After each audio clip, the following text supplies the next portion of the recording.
It is impossible to make everyone happy when discussing the top quarterbacks in NFL history. There will always be those who are ranked too high, too low, or entirely snubbed. The league has drastically changed in the past decade, let alone since the dawn of the Super Bowl era. So if you do not like my list, that is completely fine.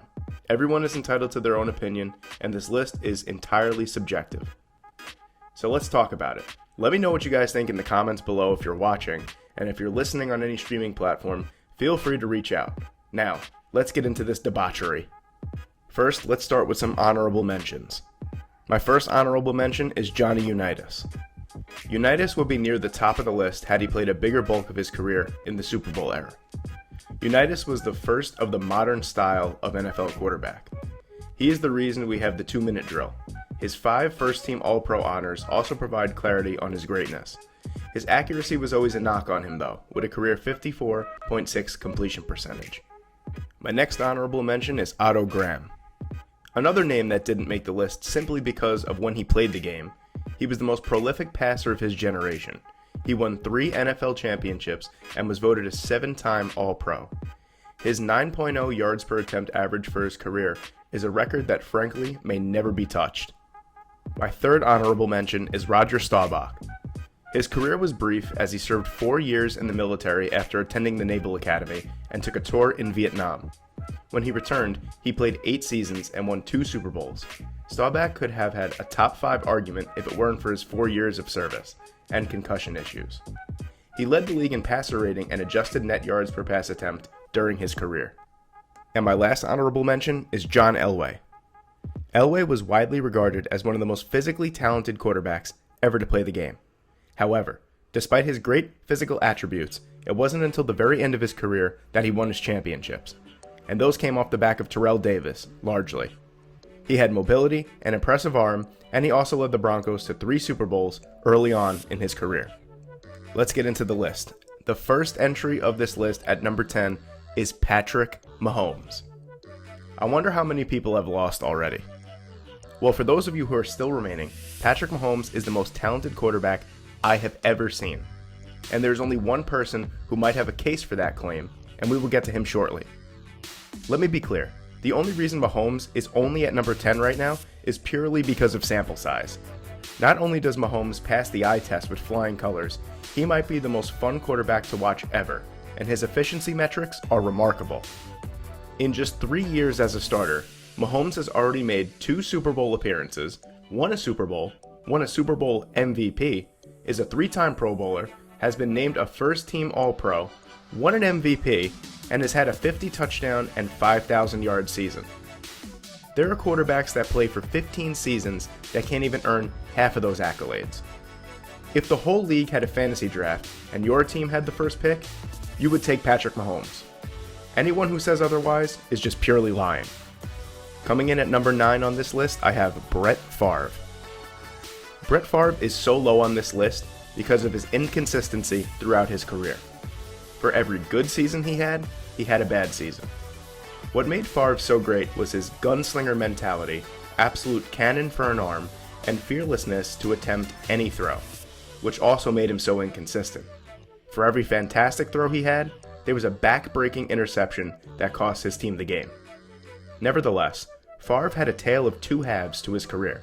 The first 10 years, Favre led the league in touchdown passes 3 years in a row from 1995 to 1997, made 5 Pro Bowl appearances, and was named an All-Pro 3 times, while winning his one and only Super Bowl. Brett Favre became the first quarterback in NFL history to throw 500 touchdown passes, while also having the record for career interceptions thrown by a wide margin. One thing that Favre can hang his hat on, besides for that thing he sends pictures of to game day hostesses, is his toughness. He started a mind-boggling 297 straight regular season games and 321 total games in a row, if you count the playoffs, playing 16 games in 17 seasons in a row up until he was 40 years old. Coming in at number 8 on this list, I have Russell Wilson. Go ahead, say what you want, but Russell Wilson has very quietly already put together a Hall of Fame career. He hasn't missed a game so far in his career, playing all 144 despite being sacked more than any quarterback in the league since his rookie season, which is 394 times. He has been extremely accurate thus far, with a 65.1 completion percentage, and in my opinion, he throws one of the prettiest and most accurate deep balls I've ever seen. The 7-time Pro Bowler is just one bad play call away from being a 2-time Super Bowl champ. And even though his Seahawks haven't been to a conference championship game since the 2014-15 season, it's hardly been Russ's fault, as he has consistently taken mediocre Seahawks teams to the playoffs year in and year out. Russ is also extremely effective with his legs, running for over 4,500 yards and 21 touchdowns, and ranks 4th all-time in career rushing yards by a quarterback. If Wilson can win at least one more title before the end of his career, his place on this list will be permanently cemented. Coming in at number 7, I have Steve Young. Steve Young is one of the top quarterbacks in NFL history for a multitude of reasons. One significant reason is that despite retiring well before the modern NFL quarterback existed, he was more athletic than almost all the other quarterbacks we've seen before him. Young's career is interesting because it really didn't begin until he was 30 years old. His career was relatively short-lived, but his production was something out of a video game. He led the league in completion percentage, passer rating, and yards per attempt 5 times in each of those 8 seasons he started 10 or more games for San Francisco. Young even led in adjusted yards gained per pass attempt 6 times and in touchdowns 4 times. Young won 2 league MVPs and was voted a 3-time All-Pro. In 1992, he generated the highest touchdown and lowest interception rates in the league. He also holds the record for the most touchdowns thrown in a Super Bowl, with 6. Young's efficiency is reminiscent of Drew Brees' a decade plus later on. The only real knock on Young was his inability to stay on the field for a full season. He played in all 16 games just 3 times in his time as a full-time starter in San Francisco. Had Young been able to stay on the field more, who knows how much more he could have accomplished, and how much higher he'd be on this list. At number 6, I have Drew Brees. After a rocky tenure with the San Diego Chargers, Drew Brees became an icon in New Orleans. Brees is arguably the most prolific passer of all time. He owns 4 of the top 5 most accurate seasons of all time, and besides Deshaun Watson, he owns the highest career completion percentage of all time at 67.7%. Brees owns an NFL record 5 5,000-yard seasons. There have been 12 such seasons total, and nobody else has more than 1. Brees' numbers should lead him to being higher on this list. But Brees was a safe thrower and a check-down god over the last 4 years of his career, due to his right arm becoming a glorified pool noodle. As a result, his completion percentage went way up and his yards per attempt began to dip slightly. Nevertheless, the 13-time Pro Bowler led the NFL in completion percentage 6 times, passing yards 7 times, and passing touchdowns 4 times. Brees was the driving force behind the Saints' only Super Bowl title. Brees never fit the traditional mold of an NFL quarterback. He was never the biggest or the most athletic, but he knew how to win, and he was one tough son of a bitch. We're officially into the top 5, and rounding out the top 5, I have Dan Marino. Rings are not everything. We all need to be much smarter and realize that. Yes, rings are the measuring stick for an individual in a team sport for some reason, but some players' individual talent is just too much to overlook. Dan Marino's 1984 campaign is the most ridiculous era-adjusted season ever. Marino was the first 5,000-yard passer, and he threw 48 touchdowns, beating the previous record by 12. Nobody other than Marino had a 40-touchdown season until Kurt Warner in 1999. Marino's 48-touchdown record stood until Peyton Manning broke it in 2004. The next 5,000-yard passing season was Drew Brees in 2008. That alone could make him one of the top quarterbacks in NFL history. Marino's quick release and velocity made the Dolphins quarterback widely considered the most talented of his generation, and the numbers don't even lie. Marino was a 9-time Pro Bowler, was voted a first-team All-Pro 3 times, won an MVP, and even a Comeback Player of the Year award in 1994. It's even crazy to think that Marino's attributes might be better suited for the NFL today. In fact, if there was one player I could take from back in the day to play in today's NFL, it would be Marino, 100%. Coming in at number 4 on this list, I have Peyton Manning. The Sheriff is the greatest regular season quarterback of all time. The cerebral way Manning went about dominating the quarterback position was something that we'd never seen before. His ability to change plays at the line, diagnose defenses, and pick you apart with accuracy at all three levels was incredible. Manning boasts a list of accolades longer than any other player in NFL history, with 14 Pro Bowl nods, a 7-time first-team All-Pro, a record 5 MVP award winner, a 2-time Super Bowl champ, with a Super Bowl MVP, a Walter Peyton Man of the Year award, a Comeback Player of the Year award, and owner of quite possibly the most impressive offensive season we will ever see in 2013.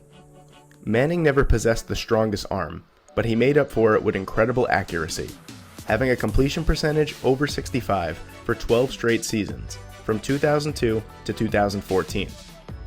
Manning was famously one of the most unathletic quarterbacks to ever play the position, but made up for his athletic shortcomings by having one of the highest football IQs the league has ever seen.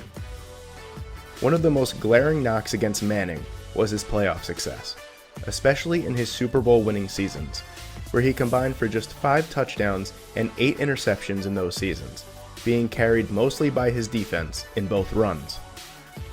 Manning is the best regular season quarterback in history. His 5 NFL MVP awards speak to that. But, unlike someone like Tom Brady, Manning wasn't the linchpin for his team's postseason success, and his playoff failures will always factor heavily into his rankings amongst the greatest of all time.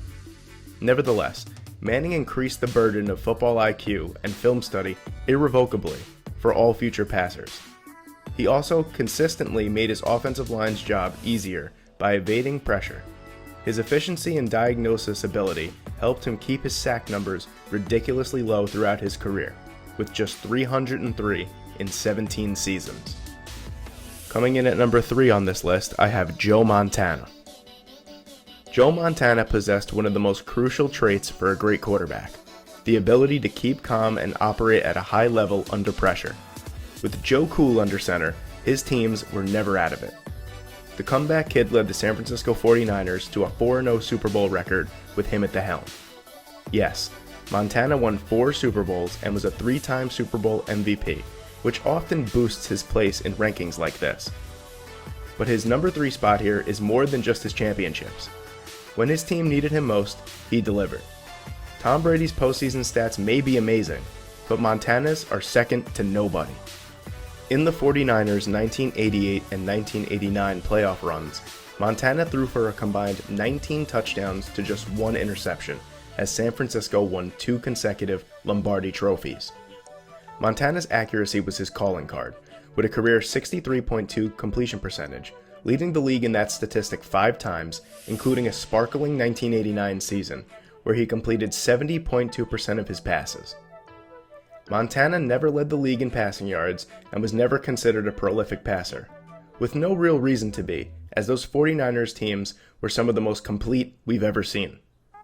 But Montana made every throw he needed to make in the biggest spots, with a certain clutch gene we really haven't seen since, and we might not see for some time. There is a reason he received the nickname Joe Cool. Coming in at my second best quarterback in NFL history, I have Aaron Rodgers. Aaron Rodgers is the most talented quarterback the game of football has ever seen, for now at least. Need a poised pocket passer? He could be that. Need someone who could detect and evade pressure, extending plays for 7, 8, 9 seconds? He could do that too. Rodgers' ability to diagnose and read defenses is remarkable, and his football IQ is amongst the highest the league has ever seen. His arm strength is off the charts, especially when he's outside the pocket. It's important to understand how truly exceptional Aaron Rodgers' accuracy is.